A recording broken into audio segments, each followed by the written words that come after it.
Penemu algoritma. Algoritma pertama kali diperkenalkan oleh seorang ahli matematika yang bernama Abu Ja'far Muhammad Ibnu Musa Al-Khawarizmi. Biasanya sering kita kenal dengan Bapak Al-Khawarizmi. Ia merupakan seorang ilmuwan Islam yang ahli dalam bidang matematika, astronomi, astrologi, dan juga geografi. Al-Khawarizmi lahir sekitar tahun 780 di Uzbekistan dan wafat sekitar tahun 850 di Baghdad. Awalnya istilah Al-Khawarizmi sering digunakan, namun lambat laun istilah ini dilafalkan oleh seorang barat sebagai algoritma yang artinya proses menghitung dengan angka Arab. Seiring dengan perkembangan zaman, kata dari algoritma diserap dalam bahasa Indonesia menjadi algoritma.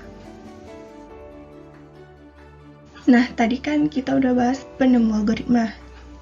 Di sini saya akan menjelaskan apa sih pengertian dari algoritma. Algoritma merupakan cara atau tahapan yang diatur secara sistematis agar dapat menyelesaikan suatu kegiatan.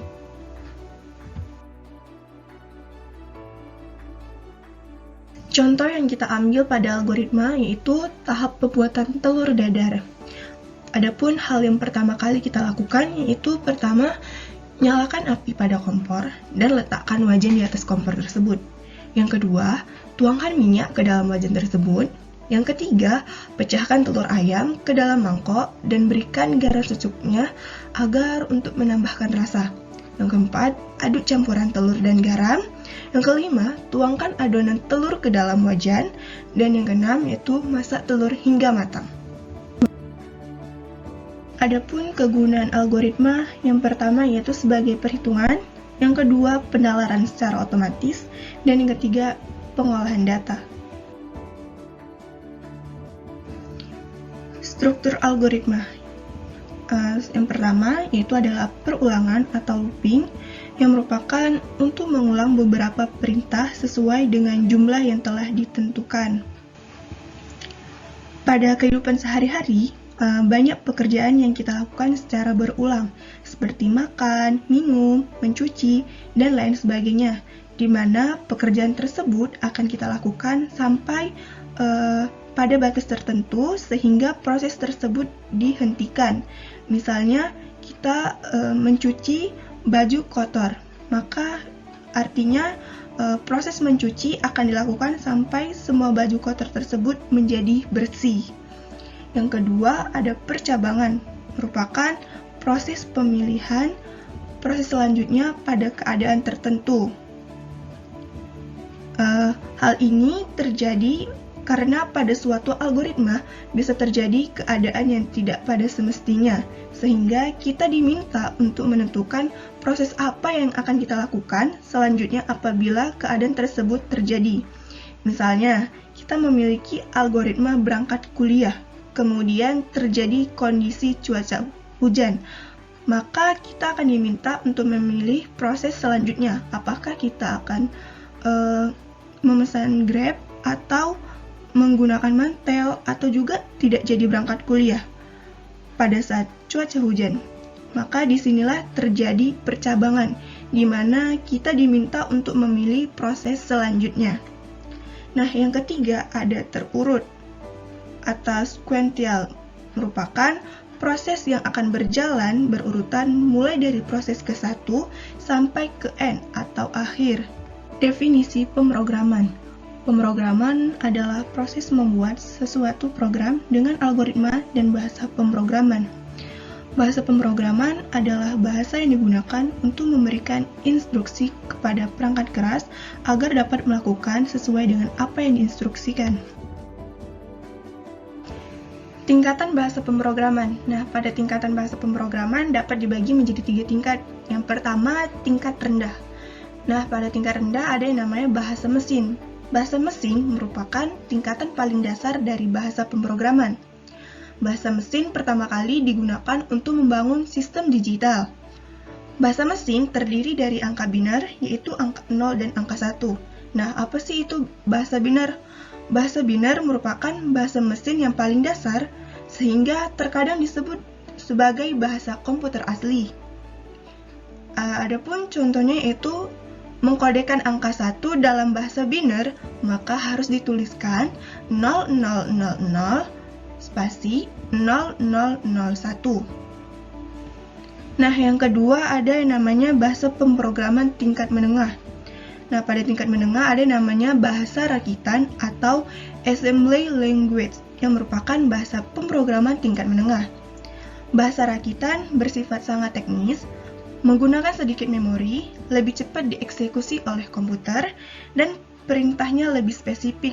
Namun, bahasa rakitan sulit dipahami sehingga hanya digunakan oleh programmer ahli saja. Nah, yang ketiga ada namanya bahasa pemrograman tingkat tinggi.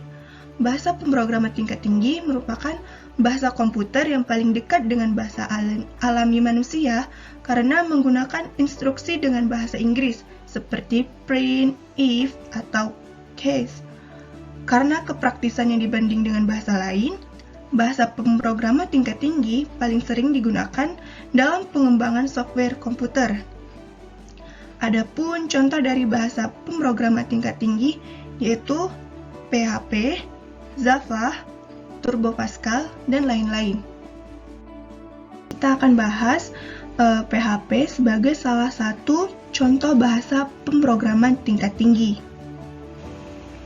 PHP kepanjangannya yaitu Hypertext Preprocessor, merupakan bahasa script yang dapat ditanamkan atau disisipkan ke dalam HTML. Nah, PHP pertama kali dikembangkan oleh Rasmus Lerdorf. PHP ini merupakan bahasa pemrograman yang paling banyak digunakan di Indonesia. Selain karena gratis, PHP banyak digunakan karena bahasa pemrograman ini merupakan server-side scripting yang memang dirancang untuk membangun website dinamis. Adapun beberapa kelebihan yang dimiliki oleh bahasa PHP ini. Yang pertama itu tidak berbayar, yang kedua mudah dipelajari, yang ketiga support terhadap hampir semua basis data, dan yang terakhir PHP dapat dijalankan di semua platform seperti Linux, Windows, dan lain-lain. Adapun penulisan algoritma dalam pemrograman ada 3. Yang pertama, algoritma narasi, di mana penulisan algoritma dilakukan dengan cara menuliskan instruksi yang harus dilaksanakan secara berurutan dalam bentuk uraian kalimat dengan menggunakan bahasa yang jelas. Tidak ada aturan yang baku dalam menuliskan algoritma dengan cara ini, sehingga kita dapat membuat aturan penulisan dan notasi algoritma sendiri. Yang kedua yaitu algoritma pseudocode. Pseudocode artinya itu imitasi atau mirip ataupun menyerupai, dan kode merupakan menunjukkan kode dari program. Maka pseudocode adalah kode yang mirip dengan instruksi kode pemrogram yang sebenarnya. Adapun tujuan dari pseudocode yaitu untuk memudahkan manusia dalam memahami prinsip-prinsip dari suatu algoritma. Biasanya pseudocode digunakan dalam merencanakan pengembangan suatu program komputer. Nah, yang ketiga ada algoritma flowchart. Flowchart merupakan urutan dari logika suatu prosedur dalam pemecahan suatu masalah yang dituliskan berupa simbol-simbol tertentu. Adapun tujuan dari flowchart yaitu untuk menggambarkan suatu tahapan penyelesaian terhadap suatu masalah secara sederhana, terurai, rapi, dan jelas menggunakan simbol-simbol yang standar. Setelah kita ketahui pengertian dari algoritma dan juga pemrograman, jadi dapat kita artikan bahwa algoritma pemrograman itu adalah langkah-langkah yang disusun secara tertulis dan berurutan untuk menyelesaikan suatu masalah pemrograman komputer. Fungsi algoritma pada pemrograman ada 5. Yang pertama, dapat menyelesaikan permasalahan rumit suatu program dengan melibatkan perhitungan tingkat tinggi. Yang kedua, mampu menyederhanakan suatu program sehingga penggunanya lebih efektif dan efisien. Yang ketiga, dapat digunakan secara berulang untuk meminimalkan penulisan program yang berulang. Yang keempat, mempermudah pencarian kesalahan serta dapat diperbaiki dalam waktu yang singkat. Dan yang kelima, adanya alur proses yang jelas sehingga kita dapat dengan mudah mencari kesalahan jika terjadi keeroran. Nah, pada ciri-ciri algoritma pemrograman terdapat 6. Yang pertama ada keterbatasan. Keterbatasan artinya algoritma harus berakhir setelah mengerjakan sejumlah langkah proses. Nah, pada suatu proses pasti akan berhenti apabila hasil yang diharapkan sudah tercapai. Demikian pula dengan algoritma yang dibuat harus memiliki titik akhir ketika proses yang diharapkan telah selesai dikerjakan. Yang kedua, ada namanya kepastian. Nah, kepastian merupakan urutan langkah yang dibuat harus jelas dan sesuai dengan tujuan. Setiap urutan harus didefinisikan secara tepat dan tidak berarti ganda atau ambisius. Dengan kata lain, kita harus mengerti apa tujuan yang kita maksud. Contohnya, ketika kita membuat algoritma penghitung segitiga, maka kita harus tahu apa yang kita input. Nah, yang kita input itu merupakan angka, bukan teks. Nah, yang ketiga ada yang namanya masukan. Masukan merupakan besaran nilai yang diberikan kepada algoritma sebelum ia mulai bekerja. Suatu algoritma harus memiliki inputan baik itu 0 atau lebih. Jadi, suatu algoritma dapat memiliki lebih dari satu inputan atau bahkan tidak memiliki inputan sama sekali. Dan data inputan didapatkan dari dalam algoritma itu sendiri. Adapun contohnya seperti algoritma Z mempunyai dua buah masukan, yaitu A dan B. Nah, pada algoritma Y memiliki masukan dari algoritma C, atau algoritma X yang tidak memiliki inputan sama sekali. Yang keempat ada namanya keluaran atau output. Keluaran atau output merupakan besaran nilai yang memiliki hubungan dengan masukan atau input. Nah, keluaran tentunya harus berupa solusi atau penyelesaian dari suatu masalah. Nah, pada output atau keluaran harus dihasilkan oleh sebuah algoritma, karena akan menjadi sia-sia apabila sebuah algoritma tidak menghasilkan keluaran sama sekali. Karena algoritma disusun dengan tujuan untuk menghasilkan suatu hasil atau output atau keluaran. Yang kelima ada keefektivitasan. Nah, setiap proses dalam algoritma harus dibuat seefektif mungkin, karena setiap proses dalam algoritma memerlukan waktu untuk dieksekusi, sehingga kita harus memastikan tidak ada proses yang sia-sia dalam algoritma.